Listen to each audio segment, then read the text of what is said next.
And then we dated for how long? It's not Corona. Social distancing. Stop. Wow. I'm sorry. I just don't know how I feel.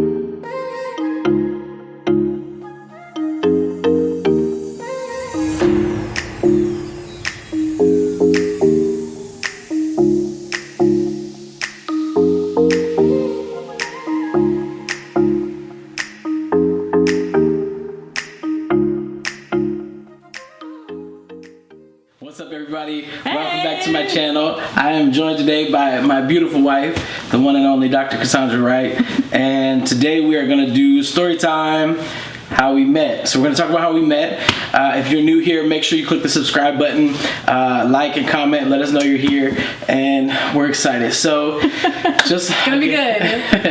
I guess some context. So me and Cassandra, we have been married now almost 2 years in April. So right now is, girl, please. 23 months. Yes. So right now it's March, and April 21st it will be 2 years. So we've been married for 2 years, and we have both very. I don't even know how to say it. Like we're very different people, and so it really was like an act of God, a work of God, that we even ended up together. And for real, our life, our marriage is a testimony of God's grace. So, but this is just a story about how we met. So I'm gonna let my wife tell it because she probably tells it better, and then I'll probably interject the exaggerated version. So I actually, there's 2 times that we met. Mm-hmm. Right. So the first time we met, I actually saw him. This was years ago. Yeah. So she actually. Are you gonna let me tell this? Yes, but sorry. So she actually knew of me, saw me way before I ever even knew who she was. This, way back when I was in Bible college and she was a student at OSU. Yeah. So and I didn't know her or anybody who knew her at the time. So anyway, I was singing on the praise and worship team at a church, and a mutual friend was having a going away ceremony for a missions trip. Mm-hmm. And I saw him on the front row. I said, "Who is that?" Sharpie has a suede black blazer on, a little crisp white collar, button down, and some jeans, some black shiny shoes. My mom always said, like, you could tell a man by his shoes. So shiny shoes is good. Church girls. Well, anyway, he caught my eye. One, because it was a predominantly black church. Let's just be real. And I'm white. And he's white. So what? And I was like, Shawty kind of cold. So I did a little bit of research that night. I was like, who is that? She stalked me on Facebook for like 2 days, and I was like, that ain't never gonna happen. Girl, get on. Now, mind you, I didn't even know who she was at the time. So all of this it was curiosity. Let's just say that. It was curiosity. So anyway. And I didn't even know that until after we had gotten to a relationship. I didn't know any of that. So fast forward, right? Yeah. So fast forward. This is years and years later. 6-7 years later. I end up joining a church here in Columbus called Hope City, where I met some very, very good friends. And I became very close friends with a number of people. So one of those, which was her sister Kathy, and at the time was her boyfriend, Dave King. And me and Dave were really good friends. I actually lived with Dave for a while, lived with his parents for a while, and so we were really close. So just because of church and activities, I ended up being very, very close with almost her whole family, a good portion of her family. So I was very good friends with her sister, her now brother-in-law. And at this point, I was no longer living in Columbus. Yeah. Like I had moved back. She was living in Cincinnati at the time, during that time. So I got to know, even Constance, was very close to Constance. Mm-hmm. So then, fast forward years later. So now I've been friends with people, with her family members for years. I've met Cassandra a number of times. We were cool. Like we were just cool. Never, ever did I ever think of Cassandra like anything more than a so friend I mean, when or he the started sister coming of a friend? around, it was just like, oh, there's that guy. But it was just like, oh, he's cool, you know. But it was nothing like, oh, like I'm trying to get with him. It was just like, he's a really nice guy. Like he's always seemed to like pop up to help. Like I remember actually when Kathy and Dave had just had Kaylin. Yeah. And you drove. I was living in Delaware, the state of Delaware. 8 hours from Delaware just to help. I just came to cut the grass. Cut his grass. Because Dave had a lot going on. They had just had a new baby and they were overwhelmed. And you know, I mean, that backyard was a mess. It was. Let me just say, the grass was really tall. And I love my friends, and so I figured, well, let me go help relieve some stress. Yeah, and I think I just happened to come up that weekend just to. She was actually in Memphis at the time. No, I was still living in Cincinnati. Oh, you hadn't moved to Memphis yet? Yeah, you were still. Yeah, I hadn't moved yet. Oh wow. Okay, yeah. So then she came down from up Cincinnati. Okay, wow.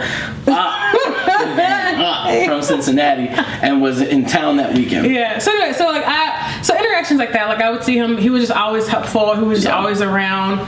He just seemed to always insert himself. And like I remember you came to Delaware when I was pastoring in Delaware. Yeah. And Kathy and Dave just got married.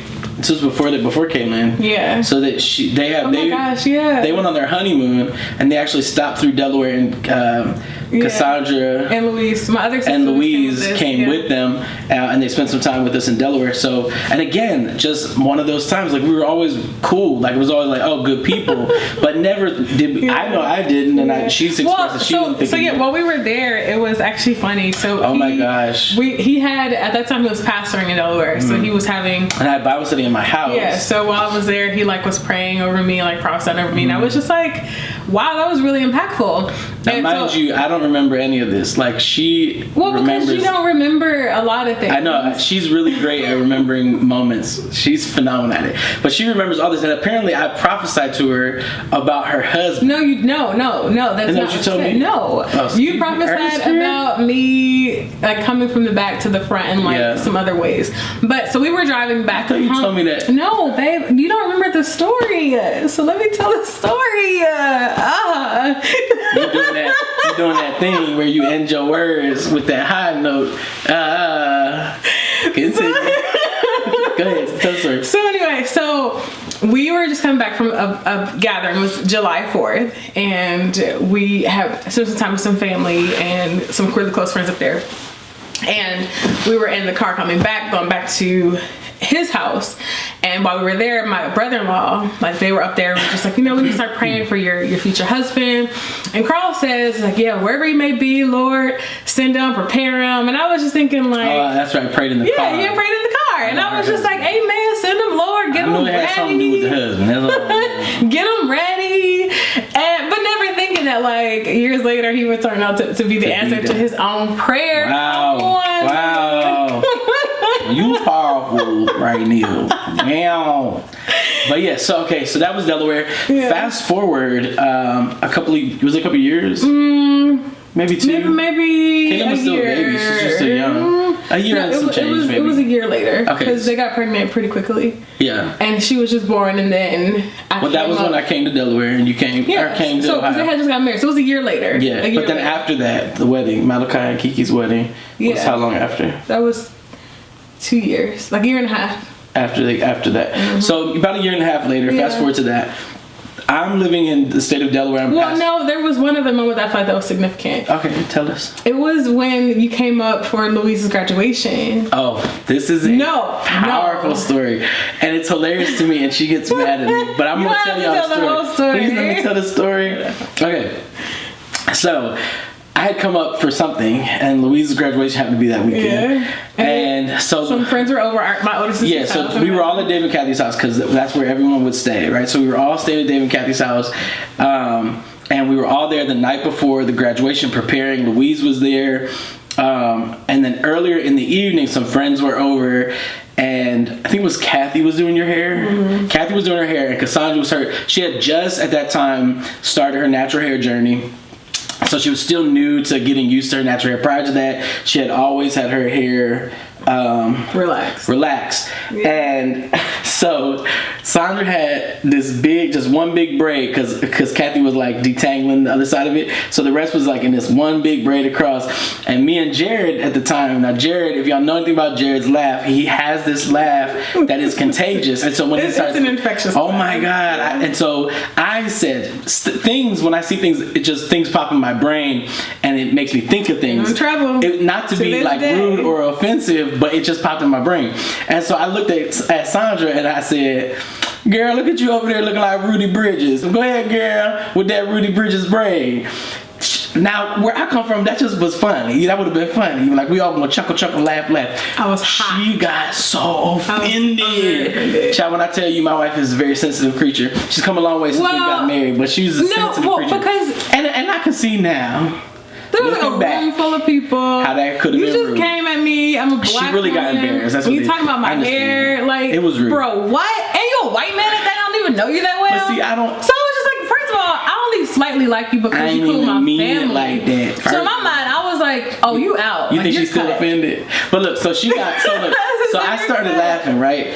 I could see she got offended. Jared bust out laughing. He was laughing so hard, and because he was laughing long, he would not stop laughing. But his laugh made me keep laughing, and I was like, I'm not even laughing at you. It's just, it was so funny. But so she got so mad that she essentially, like, in her mind, she told me later, like, she was done with me, didn't want nothing to do with me. It was over. That was it. But this is the crazy thing. So if you know me, then this story makes sense to you. If you don't know me, you're probably making some kind of judgment right now, and you're probably, whatever, and you're most likely wrong. But so if you know me, I spent most of my life around black people. All of my close friends have all been black. When I was young, I just was always around black people, black women while they're doing hair, so I learned a lot about black hair at a young age. And so there are a lot of things that I know how to do. I know how to do all kinds of stuff with black hair, right? So I didn't mean it negatively, right? So then because I saw she got so offended, it really bothered me that she was so offended, so I wanted to spend time trying to talk with her. And so we had, that night, ended up opening up a conversation. Well, he apologized. I apologized, very much so. And I was just like, but at that point, I still was pretty much done with him.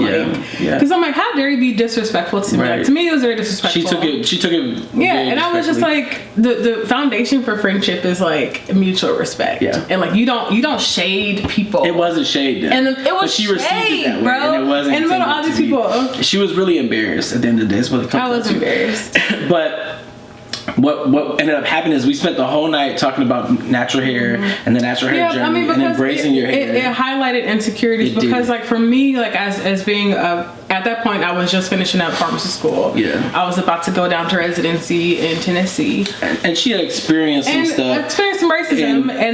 There's a stigma. That's not the right word. Yeah, pharmacy school. There's a stigma of like professionalism and like how your hair is supposed to look and like how you're supposed to present yourself. So for me, it was a big deal that I was even. Now, mind you, I didn't know any of this.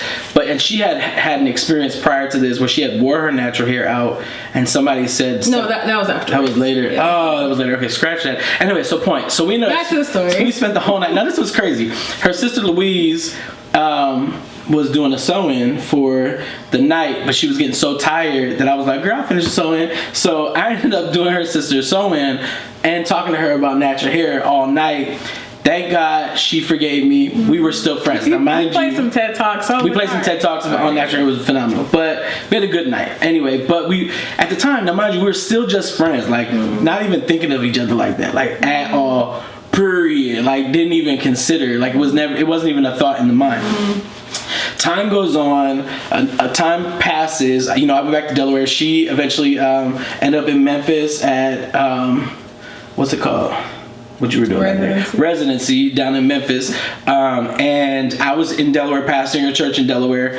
A mutual friend of ours, Malachi and Kiki, awesome people, amazing people. They were having their wedding, and so we both came to town for the wedding. And as always, we stayed at Dave and Kathy's house because that's where everybody stayed. Shout out to Dave and Kathy. I mean, it was my family. Yeah, y'all was clutch. But so we ended up staying the night of the wedding. Now, mind you, Cassandra was in a relationship, a new relationship, relatively new relationship, and So I come to the reception. I got there late, came to the reception, and Cassandra was sitting by herself. And so I went over. She had this like very sad look on her face. And so we were talking. It wasn't that sad. You was looking a little sad. And so we ended up talking. We actually spent a good portion of the night just talking about relationships and what she wants out of life, and et cetera, et cetera, et cetera. Goals. Yeah. And you know, I'm a pastor, and so I'm always gonna be me, like with all of my friends, with all my family. I'm that guy that like naturally people just kind of open up to and share about their life stories, and then we talk it out, you know, or whatever. And that stuff intrigues me. So we ended up having this whole conversation about relationship, life, goals, et cetera, et cetera. And I gave her, you know, my pastoral advice, legit. Now, mind you, keep in mind, I still did not think of her like that. Wasn't even on the radar. Was legitimately just a friend. And then even to add to that, the sister of a close friend, like, who was cool people's. So I just gave her, why does loud truck just roll by? Oh, loud truck. I don't know if y'all heard that. But anyway, so we ended up talking that night, and I gave her my pastoral advice on just life and all of that. She went on, was it that night? The next night. The next day, she actually ended the relationship she was in. Mm-hmm. Great. And nothing against the guy. Yeah, like, great guy. Actually, a mutual friend, actually, so I know him. And he's definitely a good guy. But she ended it for reasons that she felt were, like, important to her. Now, again, I want to reiterate, we still weren't thinking about each other like that. A number of days passed, and I went back to Delaware. She goes back to Memphis. On the way back to Delaware, I like could not stop thinking about her, which was weird to me. And if you know my testimony, then you know that prior to Cassandra, I've never been with a woman. Like, and I've been in relationships like here or there, mostly in like middle school and high school, like here or there. But in terms of like adult serious relationships, Cassandra was the only woman I'd ever been involved with. And so it was weird to me. It was new. I didn't even know what it was. I remember asking a friend, I was like, is this a crush? Like, am I having a crush on a woman? Because that's kind of weird. And as a born again believer who, you know, life is changing and all this stuff, I thought to myself, you know, well, I've never experienced this, so it must be something worth exploring. Pursuing, yeah. And so we ended up talking like a lot. You called me like 5-6 times. Thank you, because yeah, thank you. Look at the strings. Okay. So anyway, so we ended up talking a lot. Like after that moment, I ended up calling her a lot. Like 5 times a day. Maybe. Bro, I got the receipts. I don't remember. She says I called her a lot, which I probably did, you know. So we ended up talking a lot, and then she actually... I called him on the carpet. I said, first of all, we ain't those kind of friends. Like, we those, I see you in person, I say, hey, how you doing? You know, like, let's joke and laugh. She wanted to know what was going on. Like, we not that I'm about to call you a few times a day friends. Like, I had those friends. And text her. I text her a lot. We weren't there. Yeah. So I was like, what's going on? Like you could tell that we liked each other. No, you could tell that like something had changed in him. Skirt. You could tell, cause daughter was pressed to answer my phone. Daughter, you were pressed. Hallelujah. But no, for real. So we were talking a lot, and this is what's so interesting. She actually, I think, talked to her sister Kathy about it, and Kathy was like, "No, this was just a few days into this thing." And again, just friends who there seems to be something there, but we're both not really sure what it is. And we're talking a lot. And so Kathy was like, well, you need to define the relationship, have a conversation. And so she calls me and she says to me, so take note of this. No, he had called me. Did I? Yeah. Either way. I was in California and you had called me again. And I was like, hey, I've been noticing that you've been calling me a lot more. I just want to figure out like, what are your intentions? Yeah. She basically said, and I don't remember. I don't do that gray stuff. Well, I know my sweater gray, but I do like So take note, Saints. This is a good note on dating and pursuit and different stuff.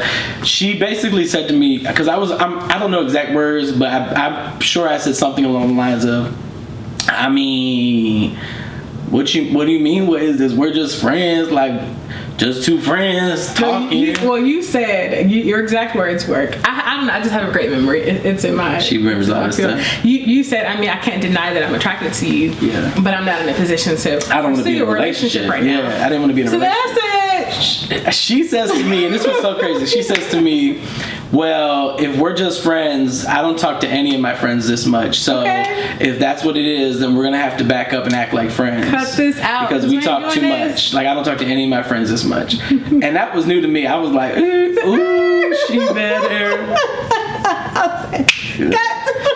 So, and I probably could talk about this in another conversation someday. We'll go into dating and stuff one day. But for me, I believe that there are stages to relationships, and I believe that there is,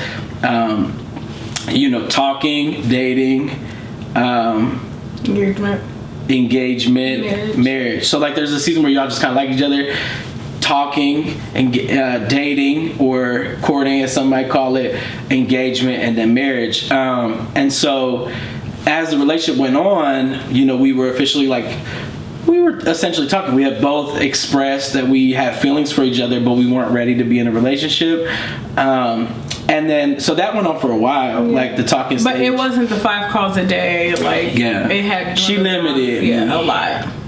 Because we weren't about that life. Which, I mean, absolutely. At the time, I honestly was not in any position to be into a relationship. I was just coming out of a lot. If you've read my book, then like, I was coming out of a lot. And what's your book called? Touched, and it was Our Little Secret, which talks about my journey with sexual abuse, childhood trauma, the journey to healing. Well, it's all in that one book. Oh, yeah. So, but yes. Anyway, point being that CrawlDRight.com. I'm screaming. Yes, plug. But no. So, point is, like, I was going through a lot, and I was coming out of. I just. Ended up closing down the church, was backslidden a whole lot of stuff, was involved in a lot, and just a lot of stuff I was coming out of, and was in no position to jump into a relationship. So we ended up, just like in that way for a while, getting to know each other. This is for like 4 months. Building our friendship, building our communication. And then Resurrection Day came. Resurrection Day. He got up, and Sandra must have had a powerful service. This was like, I think, so it was December to like March, April-ish, this talking period. So anyway, so after service, I went back home to my home church. Yeah. And the Lord spoke to me right after service, and He said, "I'm calling you on a fast." Now, granted, this wasn't unusual to me. Like, God had often called me away to fast. 3-day fast, 21-day fast, 40-day fast. So I was very aware of what that meant. So when He said this time, like, I want you to come away with me for 40 days, yes, Lord, whatever you want. And He said, and I also, want you not to refrain from talking to Carl during that time. And it hit me, and I was like, well, I can either say yes and just submit this to you, or I can try to still just keep this going. And I said, God, if I don't honor you in this, then it won't work out long term anyway. So I said, yes, Lord. So I got home. On my way home, I called him, and I, like, a 1-minute conversation. I said, hey, how you doing? How's your day? And he's like, I'm good, yada, yada. And I said, well, the Lord has called me on a 40-day fast. I said, ooh. And I can't talk to you for 40 days. Now she did, and now mind you, and that was it. I didn't like it. I think I probably felt some type of way about it. I was a little like, you can't talk to me, like, what? I mean, not a complete fast. Like, it was like a fast until 4, like Daniel diet. Like, and so don't I talk wasn't, to Carl. And don't talk to Carl. That's the important part. So I ended up, I felt some type of way, but you know what I mean? Like, I love the Lord, so I was like, well, if God said, the moment somebody said God said to me, I'm gonna be like, all right, well, can't say nothing else. So you know what I'm gonna do? So I, went with it or whatever. So she didn't talk to me for a while. I was like, sending messages to her through her sister. Multiple sisters. Yeah. Like, Carl looking miserable. You looking real sad. And then, is that the same time that your sister was like, Connie called me and was like, there's competition in the marketplace? Was that during the fast? No, that was right afterwards. Right after. So. No, that was before. That was before I went on the fast. Oh, never mind. We'll side note that story. But anyway, so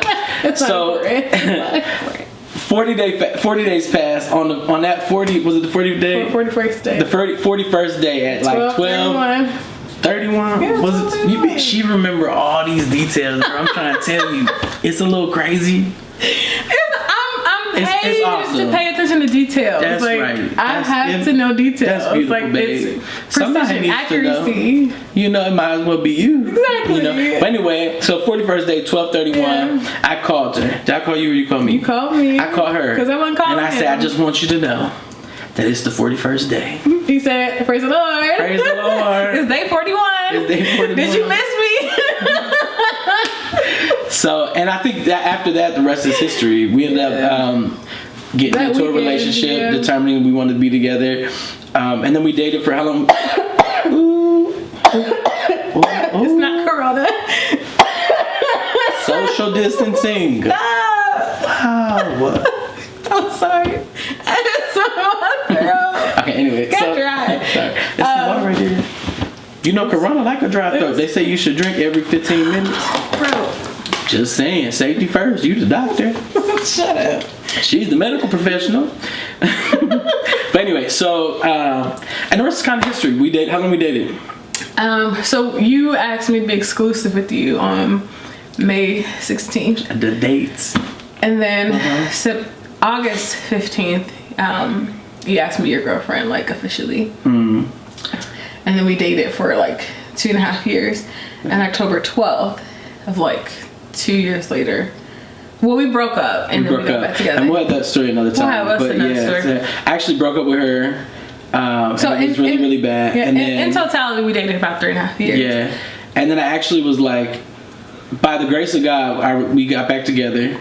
And really by the hand of God. We're going to tell that story one day about how we broke up and had to why we had to break up, why the Lord worked that situation out. Because we wouldn't be together today if that hadn't happened. Yeah. And then we were together for a few months, probably like 6 months or less. And I got really sick and was in the hospital.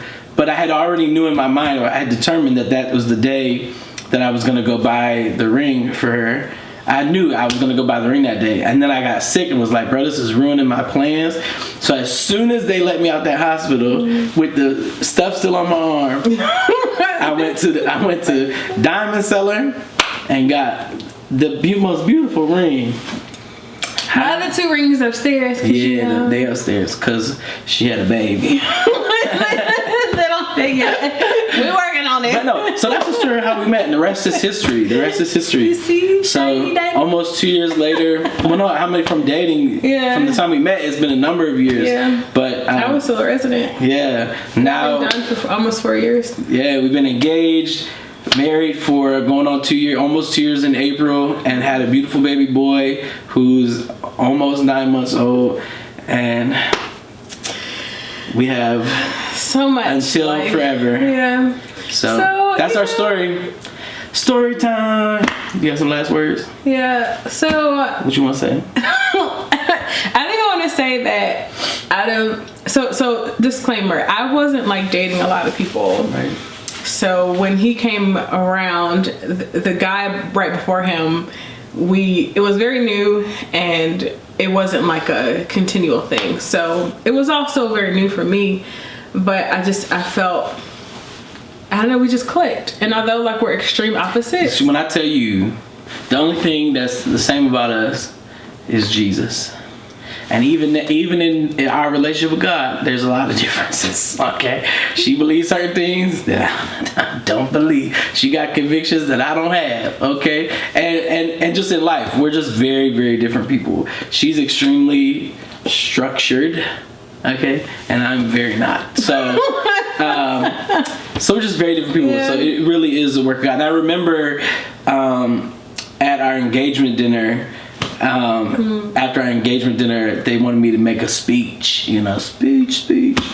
And I think I remember saying to you, if I have to spend the rest of my life being sanctified, I want to be sanctified with you. Something like that. Because marriage is sanctification.